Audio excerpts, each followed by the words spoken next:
sinisiraan lang daw ng dati niyang assistant si suspended LTFRB Chief Teofilo Guadis na nagsiwalat ng umano'y korupsyon sa ahensya. Ang grupong Manibela naman nanindigang tuloy ang tigil pasada sa susunod na Lunes. Nasa frontline ng balitang yan si Gio Robles. Kung si Manibela President Marval Buena ang tatanungin, kulang pa ang pagsuspinde ni Pangulong Bongbong Marcos kay LTFRB Chairman Teofilo Guadis. Dapat nga raw, dinamay na rin ang iba pang sangkot na opisyal sa umano'y korupsyon sa LTFRB. Hindi po ako satisfied na si Chairman Guadis lang po sinuspinde. Dahil po ang nasasangkot dito hanggang DOTR po at marami pa pong ibang tao. At kung sila po ang magkakandak din ng investigation, hindi po ako maniniwala na magiging patas po ito. Kaya wala na raw atrasa ng transport strike sa darating na Lunes. Pero hindi pa masabi sa ngayon kung ilang tsuper at grupo ang sasama sa nationwide tigil pasada. Ngayon pa lang kasi may mga tsuper nang nagsabing mamamasada pa rin sila. Banat ni Valbuena sa mga transport group na ayaw makiisa. Hindi naman po yung mga driver at operators po ang ipinagtatanggol nila. Pinagtatanggol po nila yung mga baluktot at maling gawain po ng LTFRB. Tuta na po sila ng LTFRB.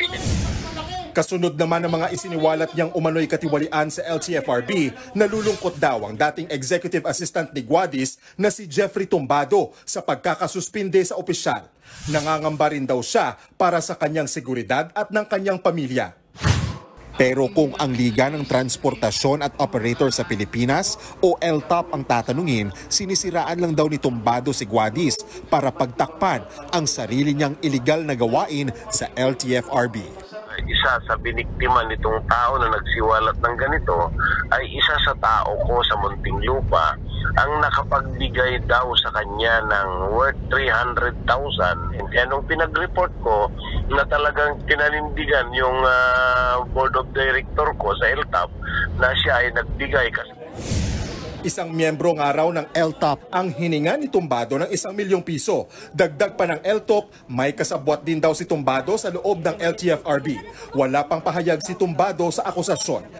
Sa gitna naman ng gumugulong na investigasyon, itinalaga ng DOTR si Attorney Mercy Paras Laines bilang officer in charge ng LTFRB. Mananatili siya sa posisyon hanggang October 9, 2024. Samantala ay pinatitigil muna ni Senador Grace Poe sa DOTR ang pagpapatupad ng POV Modernization Program hanggang sa maresolba raw ang mga isyu ng umano'y korupsyon sa LTFRB.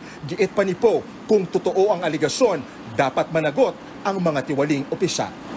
Nagbabalita mula sa Frontline, Gio Robles, News 5. Mga kapatid, may Los Baños po. Huwag magpahuli sa mga balita at impormasyong dapat ninyong malaman. Para sa mas malawak na balitaan at diskusyon, mag-follow at mag-subscribe sa social media pages ng News 5.